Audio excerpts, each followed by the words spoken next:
Hello and welcome back to the On the Slab Horror Show, the show that we bring to you each and every Friday night. Why we do this on a Friday night? Because Friday night is horror night. And as you can see by that absolutely unreal jumper, it's the second time a jumper or a t-shirt with that movie has made an appearance on this show. You might have seen it a while ago there with actor Bill D. Russell when he came on. He was sporting a Vic Effects apparel. But today we're actually joined by the writer and director of Vic Effects, Mr. Chris Shern. How are you? I'm good, man. How you doing? Not too bad, not too bad. Thanks for taking the time out of your afternoon, your evening time to come on. I appreciate it, man. I appreciate you having me on here. Absolutely, man. Absolutely. Love having different people on, different things. I love seeing the indie world growing. Yeah, man. We trying. Yeah, absolutely. As I said, we seen Bill come on a couple of months, probably 2 months ago at this stage, um, and he had his Vic Effects and he hyped this movie up. So I've been waiting for it, and then recently the trailer dropped, and the Yeah. trailer is sick. Thank you, man. Appreciate it. So Yeah. wait, Yeah.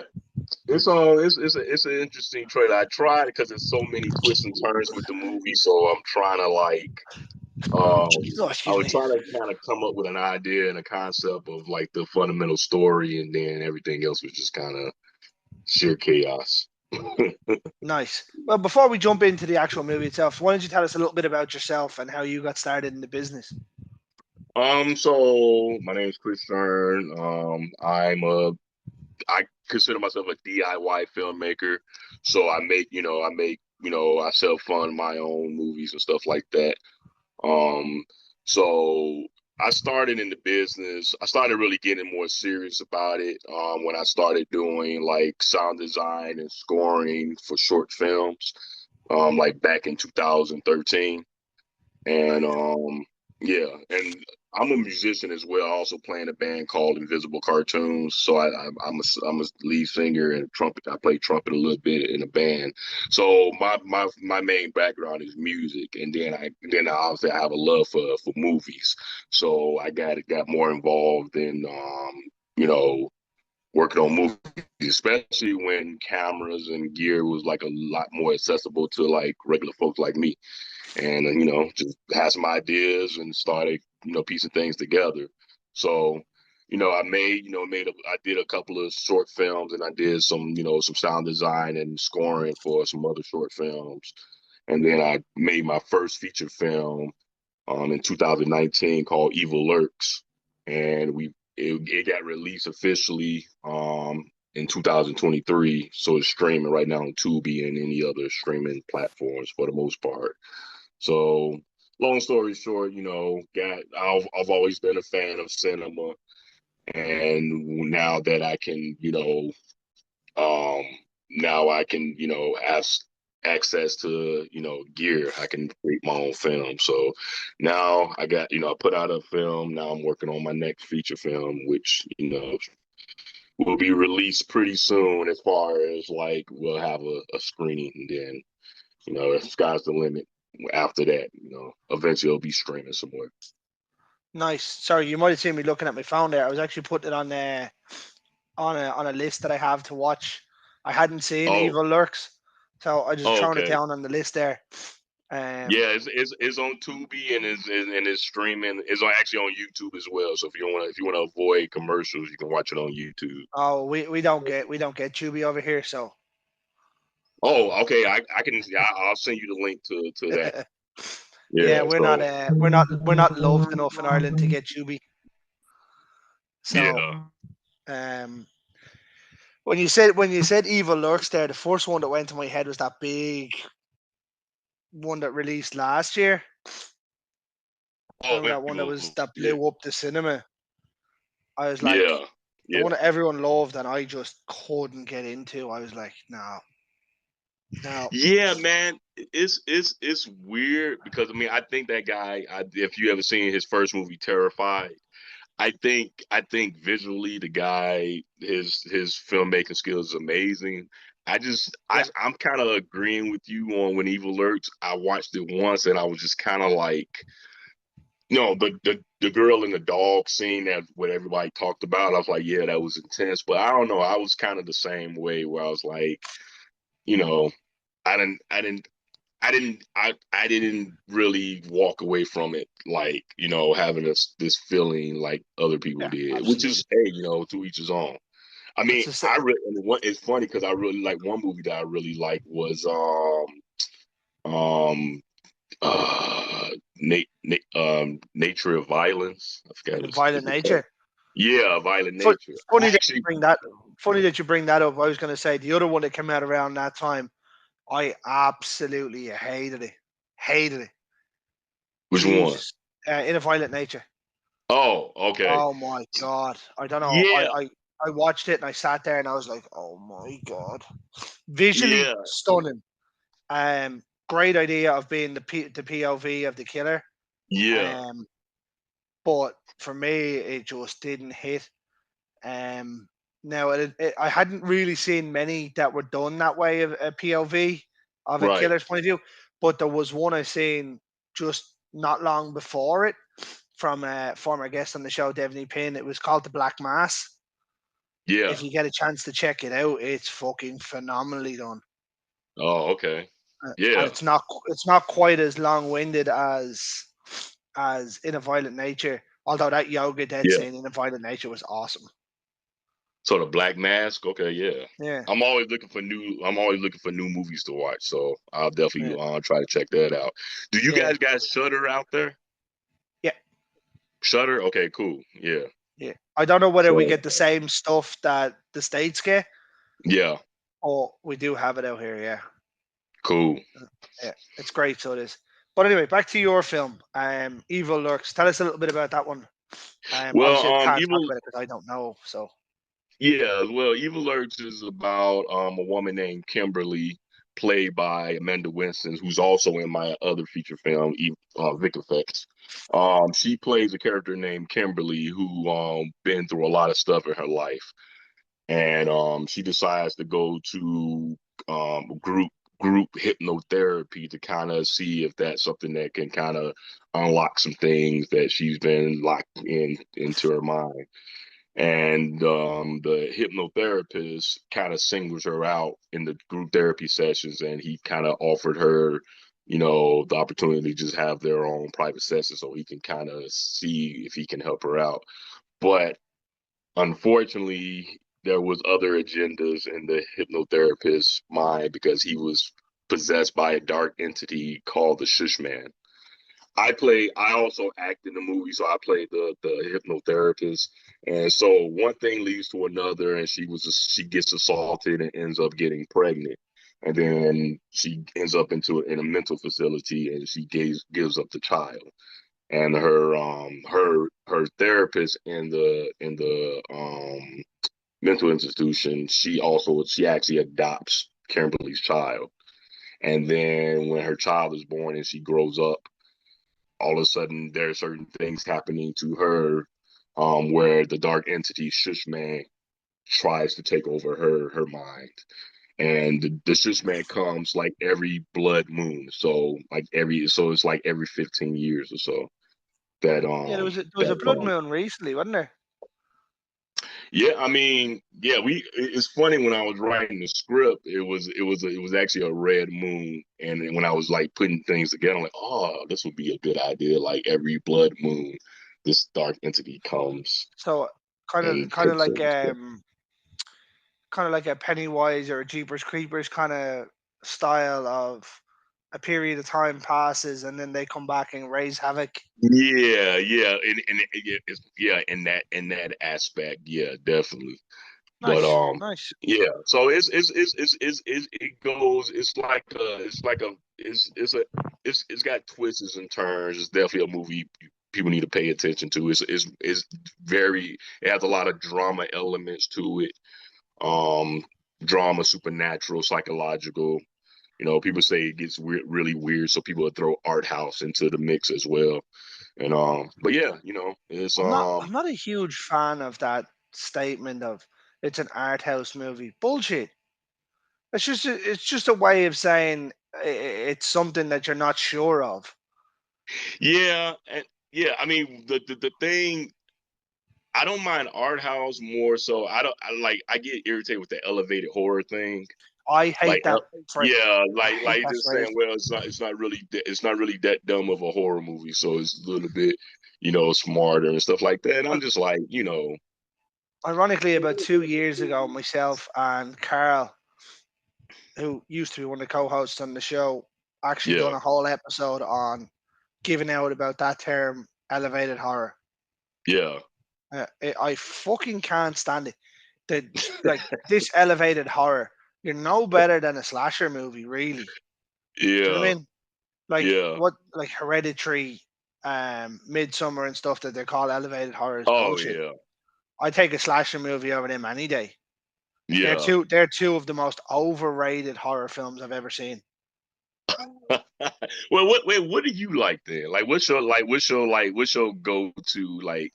Give me like two movies that you like. Yo, I can watch this if it comes on. I can sit there and watch it. Like As far as horror, you want the easy ones, or I mean, yeah, I mean, yeah, whatever. Yeah, the like easy ones, I guess. Nightmare on Elm Street, the original one, is my favorite horror film of all time. Okay, yeah, Absolutely. Like anybody that's ever seen any sort of old episodes of the show, actually nearly any show I mention it, it's my favorite horror movie of all time.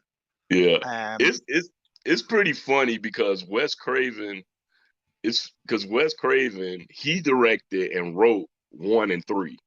And I personally think those are the two best Freddy movies. and Nightmare. Some people would consider Nightmare on Elm Street to a certain degree because when you talk about the subject matter of dreams, you can go in so many directions when it comes to when you talk about like dreams and how because dreams are so. I mean, even now, like we have dreams, and it seems so real that you wake up and like, wow, I'm glad I wasn't in that situation. And to have, this thing, Freddy, when it was a little bit more serious, and then all of a sudden it got campy and a little bit goofy and stuff like that. But that movie, yeah, because that's one of my favorite horror movies. Wes Craven didn't do three. He wrote it. He did write it, yeah. He didn't direct it. Yeah, yeah, yeah, Chuck yeah. So Chuck yeah, Russell because he directed it, wrote, yeah. yeah, he wrote one and three. And then But I'm just yeah, from the right, he wrote one and three and a new nightmare. So it's like yeah. he was very like Wes Craven was he was a really smart dude. And he the way he kind of analyzed like dreams and kind of broke down the symbolism of Freddy. I mean, Freddy is based on a guy who used to again, I think he used to bully him in high school or some shit. Freddy Krueger. There's If you know the story of that. there's loads of different bits of stories and news reports that he used in that. Obviously, there was Yeah. the Oh yeah. three Japanese people that died in their sleep over a weekend or Right. something, and things like Yeah. that. Like I always maintained up until I was probably 21, 22, that Wes Craven's the best horror director that the world has seen. Um, Yeah. I don't think he is. I think John Carpenter's the best horror director that the world has seen. Um, I think Wes Craven is the best character creator. Yeah. Obviously we got Ghostface, you get Freddy Krueger, and countless others that he was involved in. And I know everyone will say, "Oh, well, Yeah. John Carpenter gave you Michael Myers and this, that, and the other." Um, but I think at that stage in the '80s, slashers were starting to struggle, and when Wes Craven came out with that, Freddy was the one that saved the slasher genre. Yeah. I mean, I agree. I mean, I think Jason helped a little bit too. They, I the think first two. the character of Jason himself is good, but the movies are all so repetitive. Oh no, yeah. I remember I watched it because it was a lot of them was on Shutter, and I like every day and every night I'll watch like I think I went from one to six, and then yeah, I stopped after that. But yeah, I mean, it was this formula, and then Yeah, even though Friday 13th Part Six is my all time favorite Jason movie. I love Six. but see, Jason I Moore. couldn't, apart from the first one and the second one, right? I don't think I could tell you which one is which. And I've Oh, seen them all. I've seen them well, all multiple times. yeah, Like yeah, I think I think it's number four that has the sleeping bag kill. yeah. Was it? like I, Yeah, I think it was. I think it yeah, was. Yeah, because five. Everyone gets it's two. Like everyone gets pissed at Halloween 3, and everyone get pissed at Friday the 13th Part 5, just I because don't of get pissed how at it was Halloween set up. three. I love Halloween three. It's Oh, a lot of clinically people do. underrated. Yeah, a lot of people do. And with Carpenter, when he wrote that one, right? Yeah, that's the way. Yeah, That was supposed to be the second part. Really, yeah. that was supposed. It was all supposed to be sort of sectional It was, stories. yeah. It seemed like he was kind of making an anthology. I think his goal was to make an anthology of the theme Halloween, and Yeah, then he had Michael Myers, and then all of a sudden he had the other stuff in part and three. But you've got the great Tom Atkins in there, so that always helps. yeah. All right. Well, what's your other movie that you She's. I could go Dog Soldiers. I go Wrong Turn. Oh shit, Dark. Uh, Yeah, uh, Dog I Soldier. well, that to me is the greatest werewolf movie ever made. Oh yeah, the practical effect. They man, because it's tough. It's tough. If you don't got a good butt, it's tough to make a werewolf movie without proper lighting and shadows to kind of not make it look like, oh, this person's in a dog suit. Because the way they set that up, like it was like the effects was. I mean, they obviously used a lot of practical effects and stuff like that, but yeah, I just recently saw that movie like a year ago, so it's not like, yeah, I know it's been out a while, but It like, oh, it people kept didn't talking about it. it didn't take in the states the way it probably should have. Hmm. And I put that down to the humor of it. It's got real British and Irish kind of humor in it, and I Yeah, don't think it took quite as well as it should. yeah. But now the times have changed a bit more, and it's more accessible. It definitely blew up over the last sort of 3 or 4 years. It hit the Oh 20th, yeah, 20th definitely. anniversary, and it's phenomenal. Like as I said, to me, it's the best werewolf movie. It's head and shoulders above American Werewolf Yeah, for me. yeah. Got Wrong Turn. I fucking love Wrong Turn. Okay. Yeah. I recently done an interview with Rob Schmidt, the director of Wrong Turn. Oh shit, Yeah, that's yeah. cool. I done a direct. I actually had Neil Marshall, who directed Dog Soldiers, on the show a while back as well. Oh, okay, Yeah. that's So awesome. the Mutilator is one of my all-time favorites as well from 1984. The Mutant. Oh, I've never heard of that one, but yeah, That's man, on. I'm all about I'm checking out pretty new sure stuff. that's on Shutter. Yeah, and it's funny because I've been on a horror comedy kick. Like I go through these phases with like just movies in general, but like with horror movies, I've been watching a lot more stuff from the '80s and like late Nice. '70s. Yeah, because Get I on don't that know. one. You when it came out originally, it was called Fall Break. Okay. But there's a second one due out now in the next couple of weeks. Oh, okay. Yeah. Like a Uh, brand new one. yeah, it's done by the same director, Buddy Cooper, who I also had Oh on the show. wow, So I've got to interview of three of the top five favorite horror film directors. wow, Uh, that's awesome. everything That's coming up, awesome. Millhouse. That's awesome, man. um, but yeah, definitely check out the 1984 Mutilator. I'm almost 100% sure it's on Shutter. Cool, cool. Yeah, it's great fun. It's proper 80s horror. They Yeah, tell you who the killer is basically in the first 2 minutes, yeah, and then you just watch the carnage unfold. yeah. So, Wow. but anyway, back to yourself.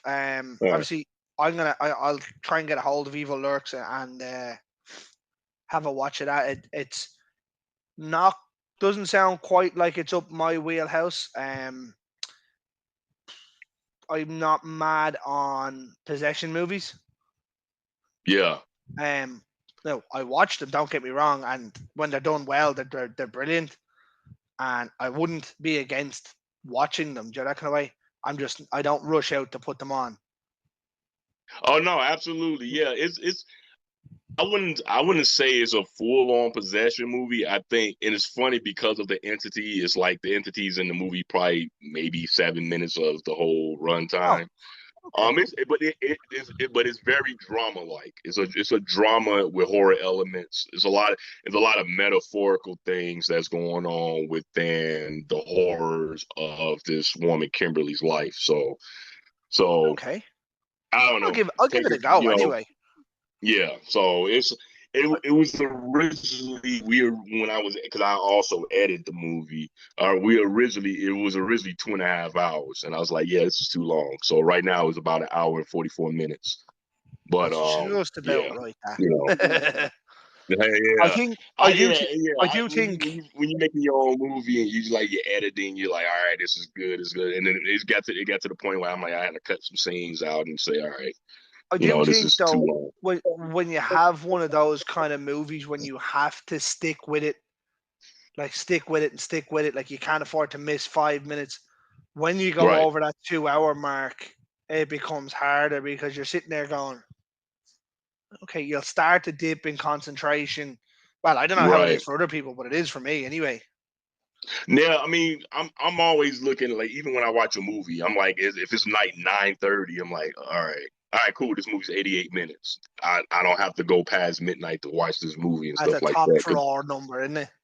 Yeah, yeah, Bang on. man. So for my new movie, we're at 98 minutes, and I'm like, that's cool. It went over. My goal was between 85 and 95 minutes, but I'm like, you know what, Ten 98 minutes. ain't bad. Ten Yeah, minutes ain't gonna kill people. So yeah, anyway, yeah. So let's jump into Vic Effects. Obviously cool. the trailer dropped recently. Friday the Um, 13th. Yeah, yeah, Friday the 13th. What a day! What a day! yeah. There was actually three or four different people that I've had on the show or that are coming up on the show. All dropped trailers for new stuff on Friday the 13th, and I just woke up to Yeah, a whole lot of messages, and yeah, I was like, oh god, I have so much stuff to watch. yeah. No, it's funny because at first I was gonna do it earlier, then I looked at the calendar. And I'm like, all right, You couldn't it's not do that there. though. Once it's there, Huh? there's only one of them this year as well. Yeah, I was like, I gotta do it. So I was like, you know, whatever. So But tell us a bit about Vic Effects. Basically the premise awesome, and whatever else we need to know. cool. So Vic Effects is a movie about a woman named Vic. Her full name is Victoria Paulette, also played by Amanda Winston, who's in Evil Lurks. So she plays a Foley artist. And to keep it, long story short, she's a Foley artist. She makes sound effects for horror movies, independent, like low budget horror movies. So she get hired by a controversial film director um, named Milo Kemp, who's played by Bill D. Russell. He approaches her about doing a horror movie and doing sound effects for a horror movie that he's been working on with his Foley artist, which his name is Thomas Raven. But unfortunately, Thomas Raven passed away.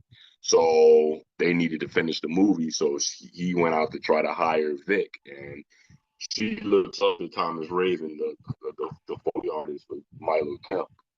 And he offered her the job, and Vic's like, yeah, I'll take the job. So she takes the job, started working on sound effects for this kind of weird, crazy torture porn type movie or whatever. And just things are seeming a little bit weird about it. So as she's like working on sound effects and all that stuff, all these things started kind of coming into her reality. And a lot of things plays a part in her personal life. So that's Lovely. kind of the premise. You're big on the deep emotional life cycle movies, Yeah, huh? I enjoy psychological horror. I like mind fuckery type movies and things, kind of twist and turn. I think that's what I mean. That's the beauty of like horror in general. Like people think, oh, you like all this dark stuff. That means you. I'm like, I'm not. I don't think I'm dark. I don't, skin complexion, yeah, but I don't. But I I was don't. gonna make that joke. I was gonna make Yeah, that joke. but I don't think I would. Like I like horror movies. I think they're fun, and like I like making supernatural, psychological, crazy stuff. Like, cause it's like it's fantasy. It's fantasy. It's not like it's real. Now, granted, I put a lot of things into reality within the supernatural element of what I'm doing, and I did that with Evil Lurks. So that I guess that's kind of my identity and what I do as a filmmaker.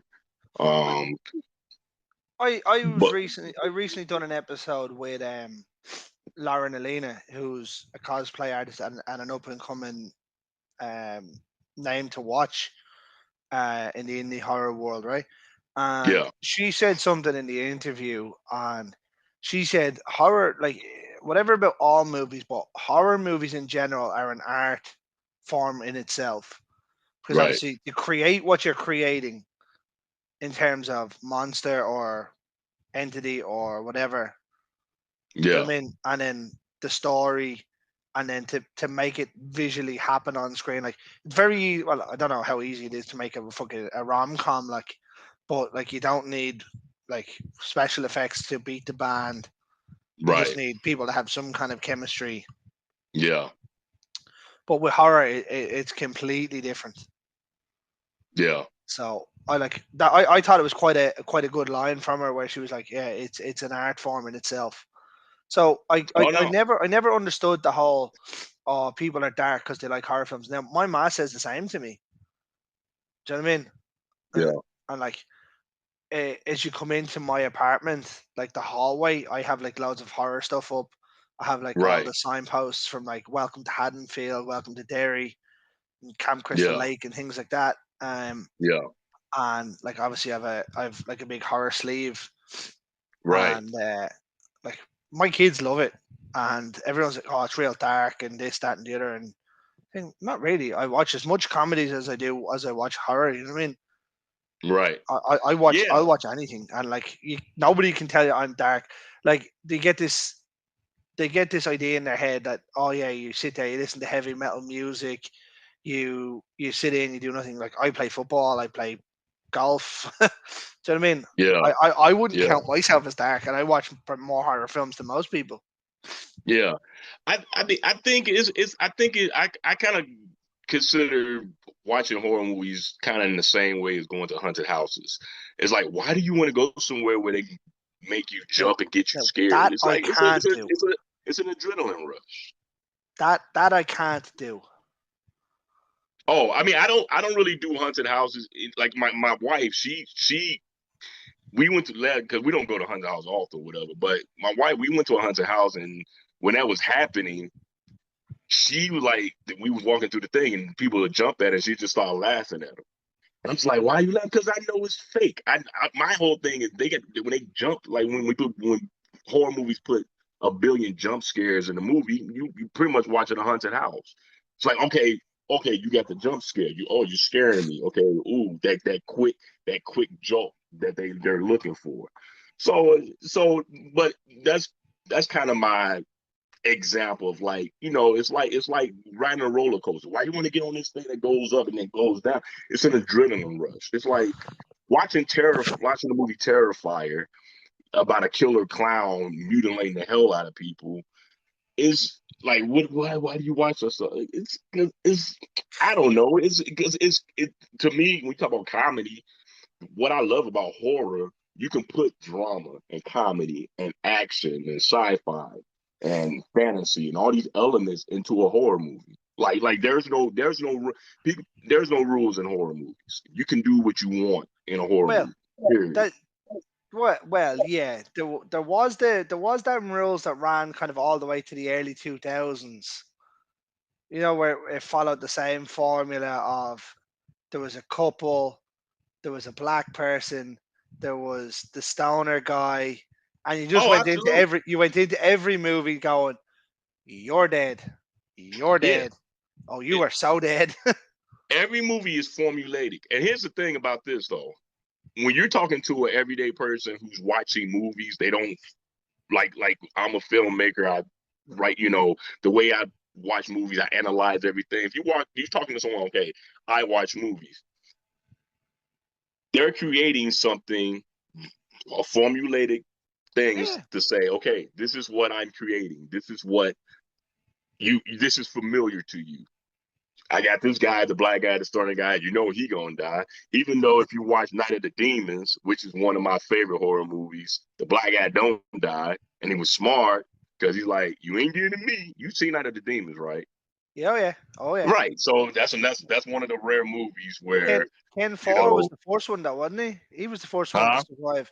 Ken Four or Four, whatever you say his second name. Oh, I He don't. survived. He survived. One Night of the Dead, Dawn of the Dead. One of Oh them. no, yeah. Yeah. Well, Night of the Living did. Well, no, he didn't. No, he didn't He sur- survive. He no, almost Ken did, Four but did. he was like the main character. But No, what Ken I'm Four saying, he like did. there's a formula. You have this formula, and that's why when people are like, okay, you got the same trope. So that's why when that elevated horror thing come in, when you add these different twists and turns, like, oh, this is a little bit different. This is kind of this ain't the same, whatever. I mean, that's why people like to categorize and put things in its place. But I don't know, horror. I personally think horror is just like it's one, it's a genre that when you as a filmmaker and you try to make these movies, it's a genre that you don't need a lot of resources. You can find a spot and get a couple of people and then come up with a story and figure the rest out. But it's nah, yeah. Well, going back to what horror movies and how you feel about them and how you react to them and what people perceive you to be because you watch this stuff is yeah is I don't like watching, I don't really know how to fully explain it, but like, yeah, I don't like the real world. I like real world stuff and stuff that's going on in the real world. I mean, watching horror movies is kind of more. It's an escape. Yeah, I mean, sometimes I watch those old '80s movies where it's cheesy as hell and it's got that same setup, and it's like it's funny, it's joyful. Outside of that, you go to conventions and you meet these icons that made an awesome movie 40 years ago, and they're still relevant in that aspect. I mean, it's a fun trip, and I don't think you don't have any of that, in any genre besides horror. But yeah, Well, all that stuff is formulated. People talk about Marvel movies. It's like, all right, boom, boom, boom, boom, boom, boom. Evil yeah, villain, take over the world.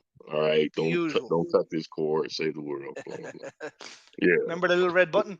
Push the yeah, little yeah, red button. yeah. Now, So, in terms of that, though, I've said numerous times, and a lot of the guests that we've had on will agree with me, that horror is definitely the closest knit fan base oh yeah, because obviously sci-fi has its well-known split between Star Trek, Star Wars, and things like that. right, And there are people that like both, but if you get one that likes one, they very rarely like the other one, right, and things like that, right? And then you've got obviously action, whatever. But when I go to horror, you can. I see the funny meme a while ago, and I wish I had saved it on my phone. It was like horror movies can be one of two ways. They can be extremely smart and perfect, or extremely stupid and perfect. right. But there's no in between. Yeah, Do you know what I mean? And it is I agree like with that. you could have the silly slashers, right? And you take Terrifier, Yeah, which you mentioned earlier, right? Now I tried to watch that with my missus, and I didn't even get out of the Pizza Hut with her. She was like, "Nah, this isn't for me." And I fully expected she wouldn't fully stick with it because of the way the indie scene had it at that stage, right? yeah, It's not as clean cut. It's not as thing like Jenna Kennell's a great actress. Katrina Corcoran was great. David Howard Thornton was phenomenal. Um, yeah. and I was lucky enough. Now I had Phil Falcone on the show a while ago, um, who is Damien Dillon's right hand man. I Wow. had Yeah, Michael Levy who produced it for Fuzz on the Lens. yeah, But when you look at that, like art is a comedy killer, really, Yeah. and he's blown up beyond anyone's imagination. Like no one could have seen what was coming. No, I don't think Damien knew that was gonna be. I don't think no one knew that what they did for the third one and how much money that movie made is. Come on, that's an Yeah, anomaly. yeah, Yeah. and then like it's great for indie horror, and I've said it a Oh, million times. absolutely. It's Phenomenal. phenomenal for India. If you Yeah, don't, here's the thing: if you don't like those movies, then you don't like those movies. That's fine. But even if I didn't like those movies, what they accomplished I mean, they first movie was 30 grand, yeah, and all right, cool. And then the second movie they did Indiegogo and freaking made 200 grand like the first day, and they blew yeah. up. And I'm 11, thinking like, oh, 11, they're probably 11 making something. million or something. 11 Yeah, million yeah. Terrifier 2 made. And then Terrifier 3. I mean, even though I didn't see the other Joker movie, but Terrifier 3 outdid Yeah. Joker at the box office. Well, And that movie, I think that movie made what, 70-80 million dollars, and on a two 111. million dollar on a $5 million budget. And I'm just like, I mean, 111, I think the final total was with domestic and worldwide. well, for the third one, how much was it? 111, I think it was. I I wouldn't be. I'm not shocked. I mean, yeah, man, Phenomenal. yeah, it's great. Phenomenal. I mean, And and those actually, movies ain't there, for everyone. so there's a horror con coming to Ireland this year for the first time, like a massive horror con. And Yeah, we have a little small one that is run by a couple that live down the country who yeah, actually had me down there last year, and it was awesome. Um, but there's a big one being ran now this year in Dublin, and David Howard Thornton and Damien Leone are the first two guests announced to her. that's awesome. Yeah, and Yeah, I'm like, yeah, baby. yeah, And then who else did they announce? Uh, the Derek Mears. man. And I was like, that's only the Yeah, first so three. So, yeah, it's yeah. gonna be interesting when the fourth one come out next year. I hope in my own heart that Damien sticks to what he says and that is the end of it because I, I don't want it to be dragged along. And we've seen it with every single horror movie. Anytime you get a half decent slasher, yeah, they bleed it to the ground. I'm gonna be straight up honest with you. I I don't think this is the last one. I think I think the thing with Damien is he has this character, and he's been have this character's been around for 20 years. If people don't know, Yeah, All Hallows Eve. the anthology he did. Yeah, and My All Hallows thing Eve. is this. That's his meal ticket. My thing is that's his meal ticket. So if he do end it at 4, we can anybody from an artist standpoint, you can say, yeah, I'm ending it. But from a financial standpoint, it's okay, so what's next then? What are you gonna do next? Because he always talked about he wanna reboot Friday the 13th and blah blah blah. And I'm like, I whatever mean, works, man, if you got I other mean, opportunities. But like I don't think the fourth one's gonna be the last one, in there, my like opinion. if it's not going to be, I imagine it's going to be a fourth part one, part two, and I mean, you'll get your backstory and you'll get your ending. well, how do you feel about those movies, especially the last two? Because they're over 2 hours. So I when I first watched Terrifier in 2016, after I'd watched All Hallows Eve, so I knew what the character was. Right. Right, obviously the hacksaw scene everyone remembers, and it's brilliant. Yeah. Right, great. Art Yeah. himself, phenomenally done. And I thought they played Jenna and Catherine played the two friends really fucking well, especially at that Yeah. one of them being the influencer or social media mad. Two, I went into it with very little hope. Like very, I'm like I said it to Michael Levy and to Phil. I said I went in with no real thing. I said I actually thought it was going to be relatively shit. Yeah. I was absolutely blown away by how good the second one was. Yeah. When I seen the runtime, I was like, "Oh fuck me, Yeah. 2.5 Yeah. hours." I was like, "What is this?" But it doesn't feel like a 2.5 hours. No, when I first saw it in the theater, I was like, all right, cool. And then when I enjoyed it, but when I watched it again, when I streamed it, I felt like I liked it better the second time when I watched it. And Oh, I I definitely, think the yeah. runtime was kind of like I was like the runtime, like all right. But then the runtime didn't feel as bad. But I was like, yeah. And I only seen the third one once in the theater. But And Lauren Lever was probably the best oh, final girl of the last 20 years. yeah, she's oh man, she Yeah. ain't ugly. She's nice to look at. Like like let's keep it real, man. I, She's I, I but actually I actually met her at a con there a couple of years ago, yeah, 2023. Yeah. yeah. She was great. The guy that was in front of me was like, "Can I pick you up?" And she's like, "Shit, yeah." I No, wasn't going to pick she's her a up. badass, man. Yeah, because she know Yeah, all, you know, she's like a that's triple black belt or something. yeah, yeah. Because those like the choreography they did in Terrifier 2 was all. Yeah, man. It was weird because when I first saw the first Terrifier, because everyone was always talking about it. No, let me see it. Because I was kind of like, oh, killer clown, blah blah blah. And then when I watched the first one, I'm like, this. And then I seen the chainsaw scene. I'm like, okay, they're gonna.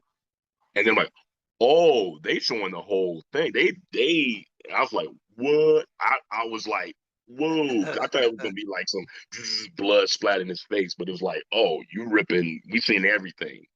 We gonna see everything. I I still you think know that's what the most iconic.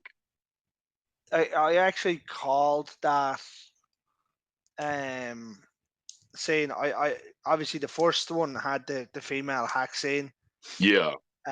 So I called that there was going to be a male version of it. I just didn't know Oh, how they were going to do it. oh, Terrifier 3. Yeah. Yeah, let alone Yeah. jamming a chainsaw up the poor guy's jacksie. But Yeah. Yeah. that That was was something. That was something. yeah. Yeah, that was crazy. Yeah. It's funny. I forgot the name of the doggone movie, and I just saw it recently because it was like about a album that you play, and all of a sudden these demonic entities started coming out. I forgot the name of the movie, but I think it was man. Evil Dead Rise. I'll huh? Was it Evil Dead Rise? No, it was about an album. He was playing a record, and then these dark entities.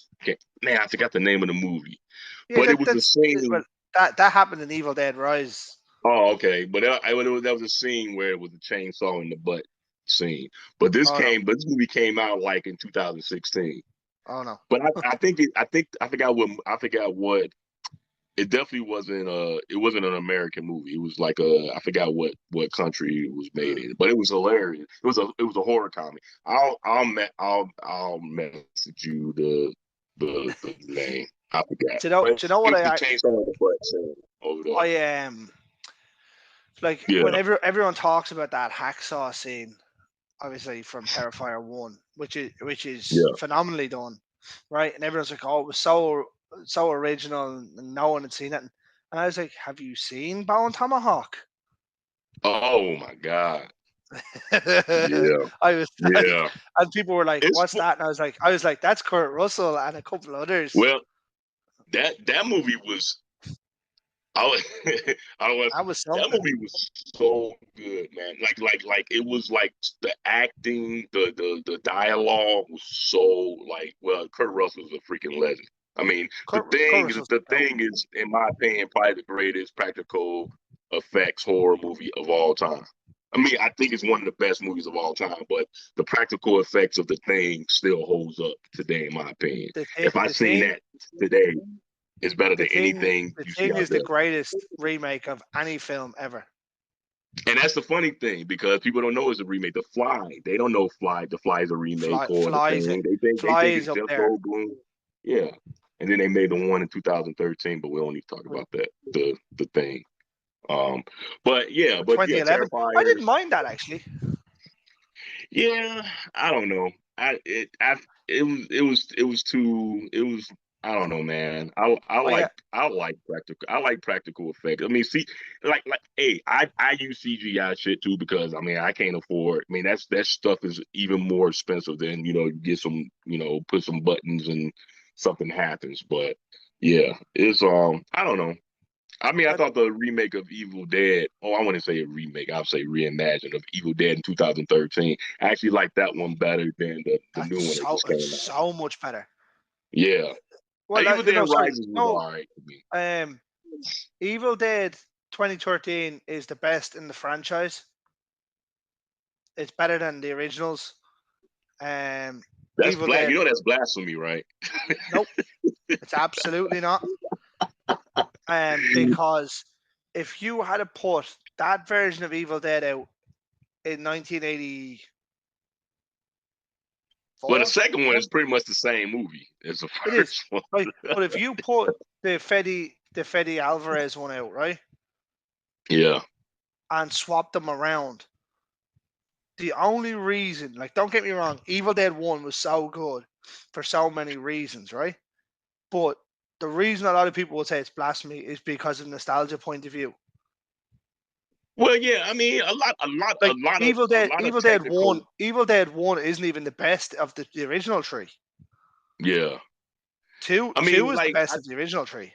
a lot of people would say when you look at movies from the '80s and you look at movies like currently, it was like, well, technology and production was a lot less grungier back then compared to what it is, to what it is now because things are a little bit more. I personally like the grungy and the faults So of like those kind of movies. like so But do I. that, but that legendary scene in Evil Dead, the first Evil Dead, when they're going like, zooming into the forest like that, you know what that was? That was a camera on a 2x4, and he was running with the camera going into the, running to the forest or whatever. And I'm just like, Hoping for the best.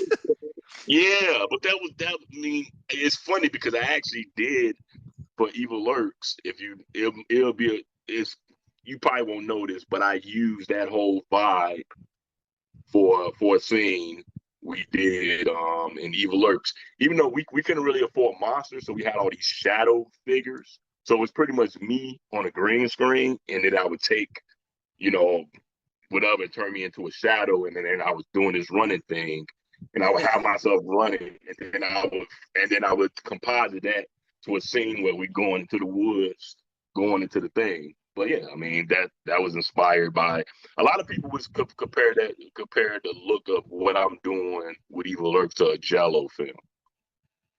Okay. Argento, Dario Oh Argento, yeah. right? Any Suspiria and any all that any shit. imagine any horror podcast and not knowing who that is. Right. Yeah. So I took a lot of those elements. I took a lot of those elements to the look and certain elements with those kind of movies and what I did with Evil Lurk. So like the color grading is very has a grain to it and like certain red elements where someone's in a red environment. Is it So so you haven't gone as kind of camera work as grindhouse movies, but you're back old school 80s, 70s, 80s, dark and grainy. yeah, I mean with Vic like and then the thing with Vic Effects, we you know, the movie's about a Foley artist. She's making movies. And the thing about the movie is it's about making movies because you see her working on making sound effects and then it cuts right into the movie. So you see the process and then you see the progress where everything is all happening. And we shot like 5 different movies for this. So we spent the whole day filming. Like we made a sci-fi horror film that was based on Predator and Second Aliens, Terminator type stuff. Then we made a movie that was kind of based on like it was fantasy horror. So it was kind of like there was kind of like a BBC kind of look to it, very Nice. like soft looking and stuff like that about like angel warriors fighting each other. And then we made a slasher film that was like a mask entity killing or whatever. So we put all these different elements into Vic Effects, and we created these different different movements. So I had to do like 9, 10 different color grades. But a lot of the stuff, I mean, I shoot in 4K, and what I love about 4K, you can get it so clean that gives you room to dirty it up. I love Nice. grain. I love grain in my film. I love salt. I put a blur in there to soften it up. I use a lot of old lenses. I got a couple of Russian lenses where it's got a lot of personality. It's like manual. So because I was one of the camera guys, my DP Jeremy Applebaum, he was the main DP, but I also held the camera. We always used, for the most part, I used 2 cameras to shoot, but I use a lot of manual lenses.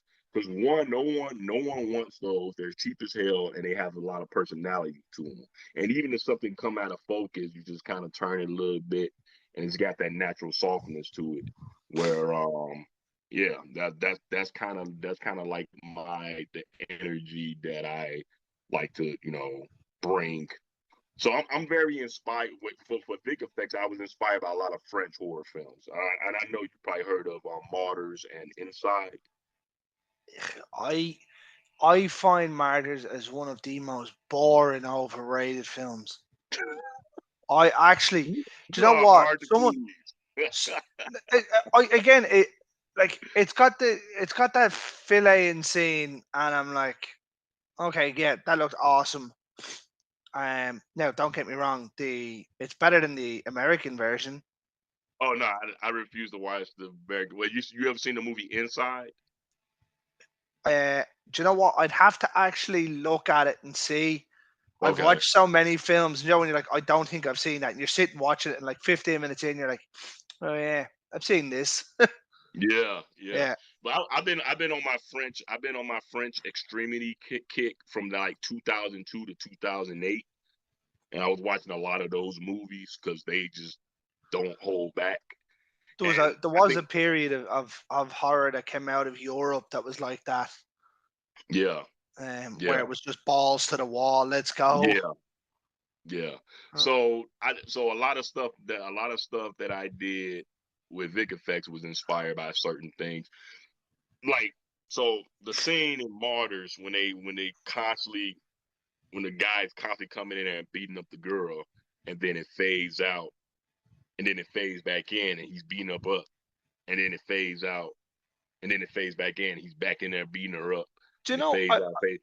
I That think that I don't like that movie more so because like obviously I found it quite just bland, and like I was just sitting there bored.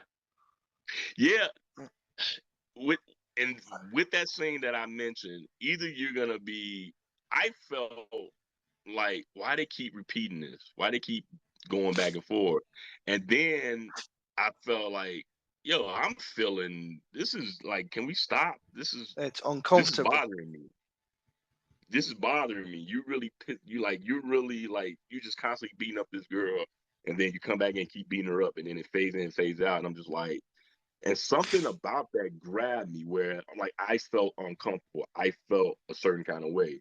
Those are the kind of horror movies I like. I'm not a jump scare kind of person. I like when there's a sense of agony, and there's a certain things or that kind of like that kind of bothers me. Like over the top gore don't bother me. Someone getting their fingernail pulled Ah, off, that no. that hurts my soul. Right. That's what I'm.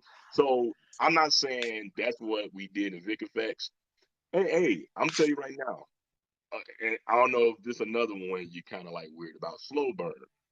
People talking, because there's a movie that has this sense of like this motion, this movement to it. And it's kind of building up until it get to the craziness. And there's elements in what I'm doing with this movie where there's a sense of there's a sense of dread, and there's a sense See, of slowness, and there's a sense of quietness, and the room tone, and how the room tone breathes, and certain elements that's happening in this room.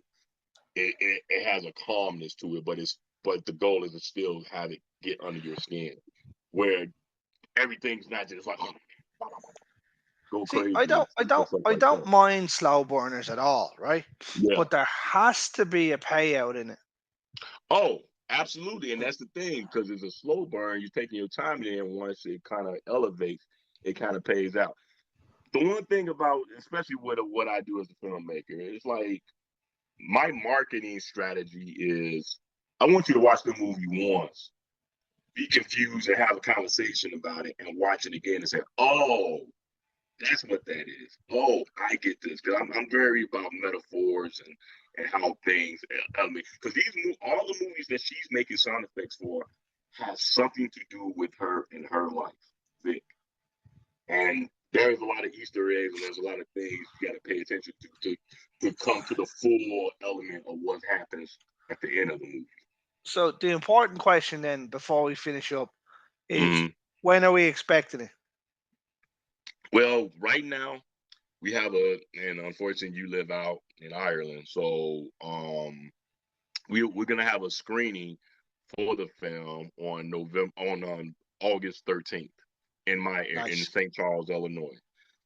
When it comes to streaming and other things, I don't know yet.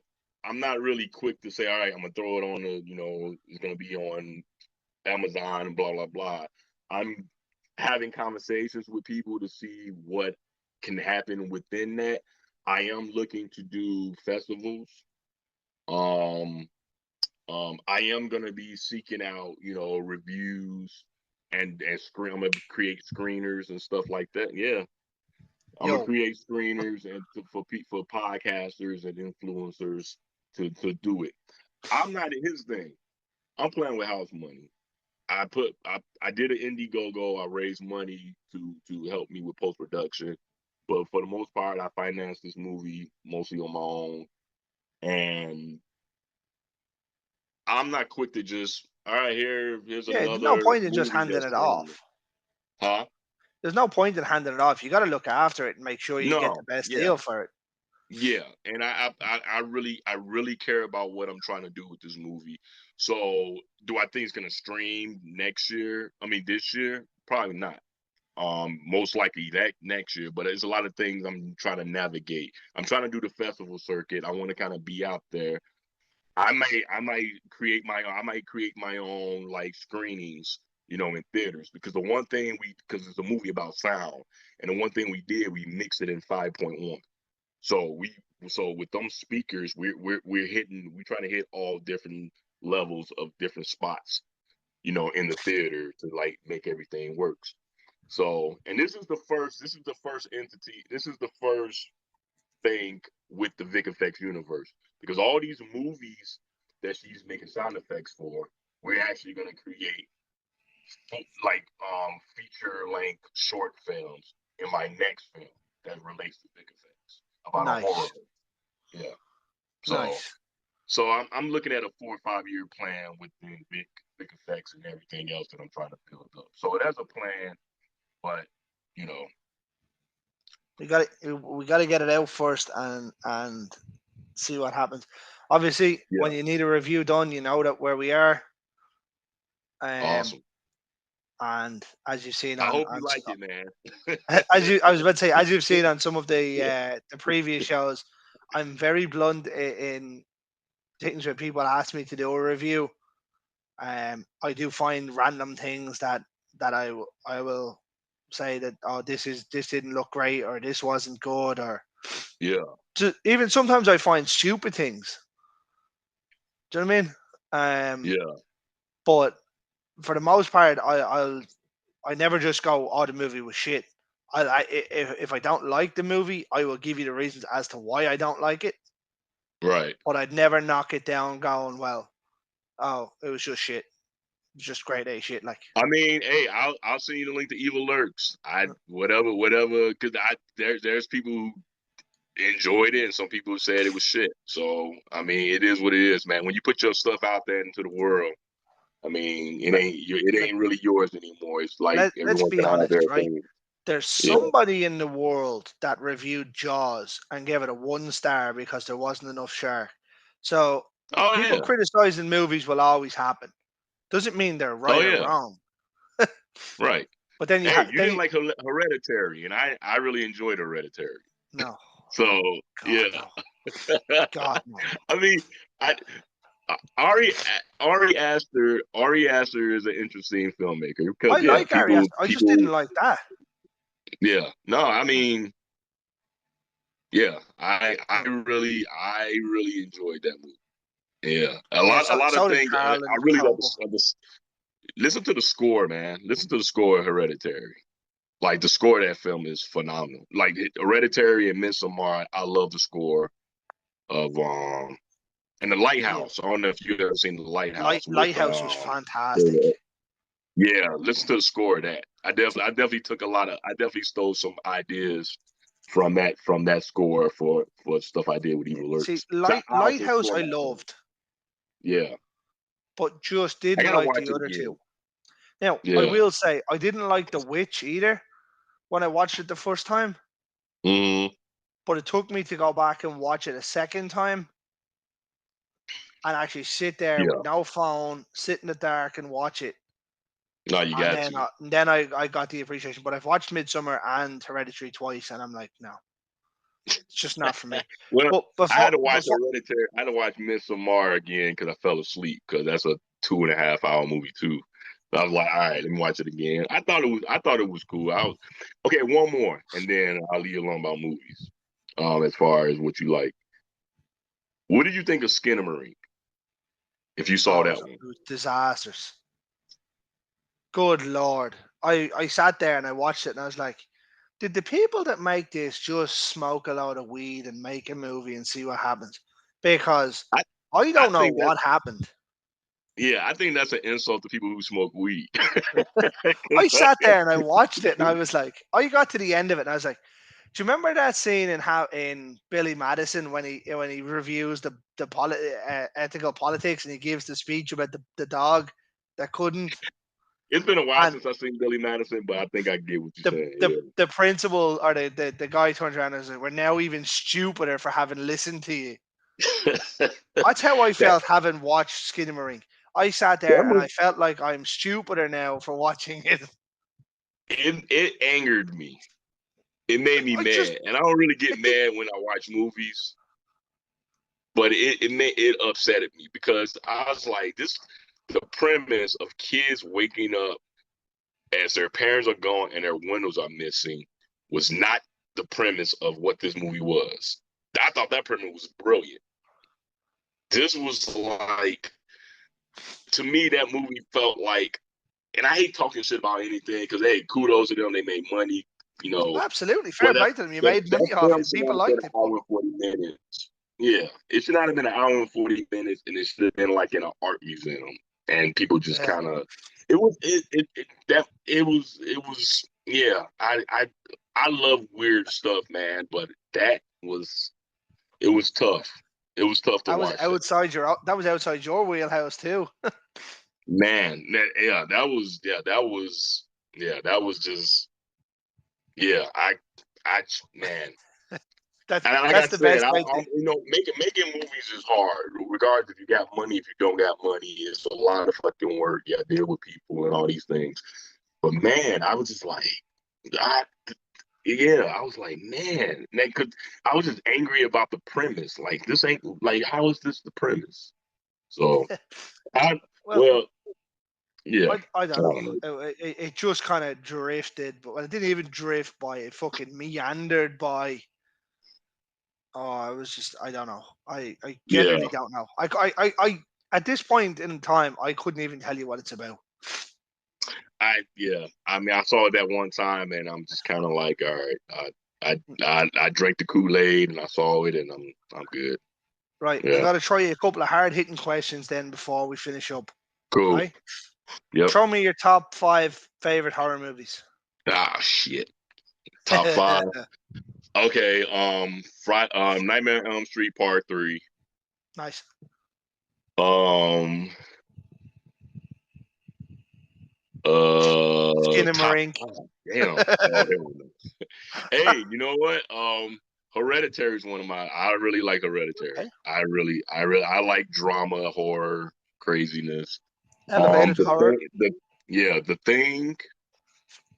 Yep. I'm gonna throw. I'm gonna throw. Okay. The thing. Um, uh, inside, inside. You gotta Inside. check that movie out. Yeah. Um, Oh, the French one. yeah, the French one. Inside, Martyrs. I'm gonna throw one more at you. I'm gonna throw one more at you. I'm gonna throw you a curveball. So I just did 5. I'm gonna do 6. Terminator. Okay. People can say it's an action movie. No, No, no, Terminator. The first one, first no. Terminator is a horror movie, Yep, in absolutely. my opinion. And And I know people. this is the same. This is the same thing that we said on the show for years. Terminator One and Alien One are horror movies. Yeah, Terminator Two, best sci-fi movie ever made, probably the best sequel ever yeah, made.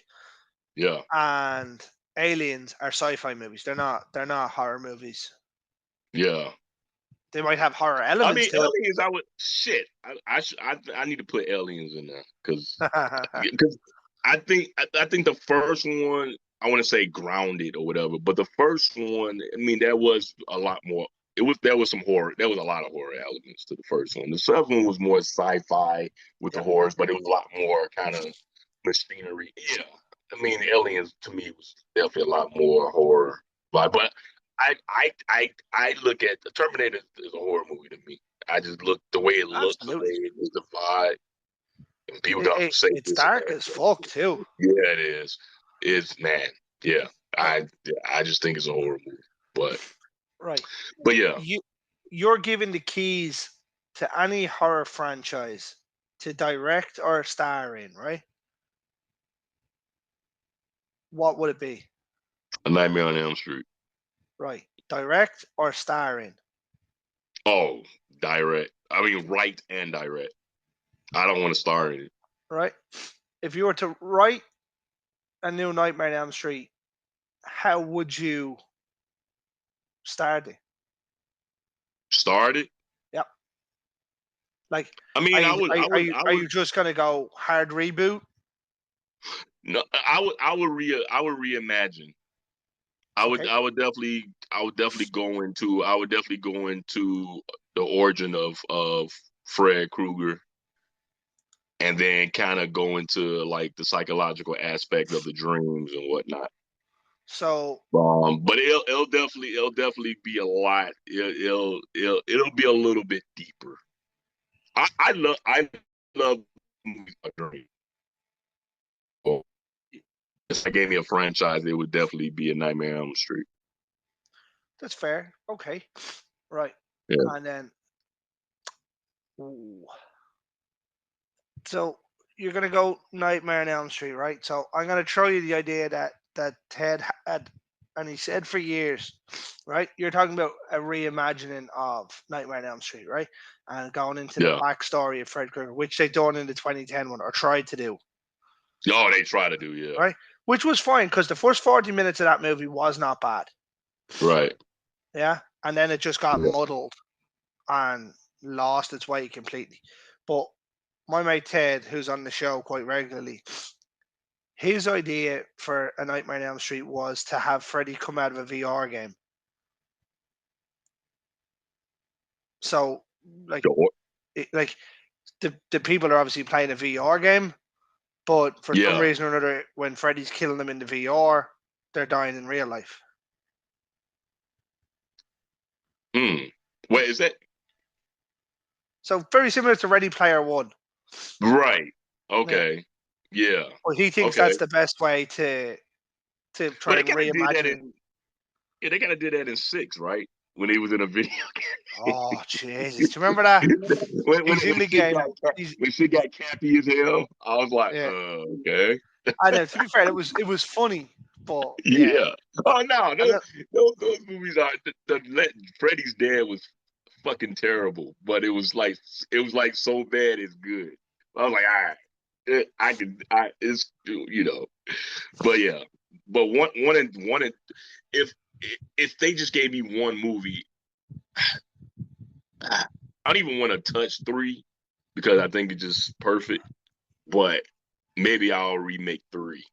I love three because it just so many shit. I might watch that tonight, but it's so many entities to that one, man. Well, But yeah, if somebody threw a I'm franchise actually at me. due to restart my rewatch of those now relatively soon.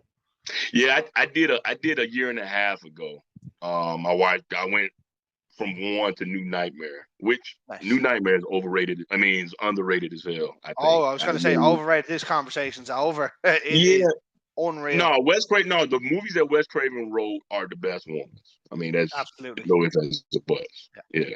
So Well, Chris, I want to thank you for taking the time out of your day to come on. Obviously, have a chat about every horror movie that we've ever seen, yeah, Vic Effects and Evil Lurks. As I said, I will try and find Evil Lurks somewhere to watch. cool, Um, and when you need a review done for Vic Effects, you know where we are. And perfect, man. we'll definitely once it drops, or when once I get a chance to see it, if you want to come back on, and we can maybe actually not if you're planning a festival run. We won't deep dive into the movie because I don't want to give spoilers away. Oh yeah, it's a spoilery, it's a spoil as hell movie. Yeah, so maybe we won't deep dive into it, but we'll definitely have a chat about it. Cool. Um, but as I said, I appreciate you taking the time out of your day to come on. And as I said, when you need it reviewed, sorry, excuse me, when you need it Yeah. reviewed, hit me up and we'll definitely get onto it. And if you need a couple other podcasts or whatever, let me know and I can put you in touch with some good people. Oh yeah, man. I'm doing those. This is my second one this week, so I'm ready to go. I'm ready to Yeah, go. So I'll yeah, say I can yeah. certainly put you in touch with some good people. Awesome. Um, but Appreciate you. what I'm going to do, ladies and gentlemen, is I'm going to finish this the way I finish every single Friday night. In the words of the great George A. Romero, ladies and gentlemen, stay scared.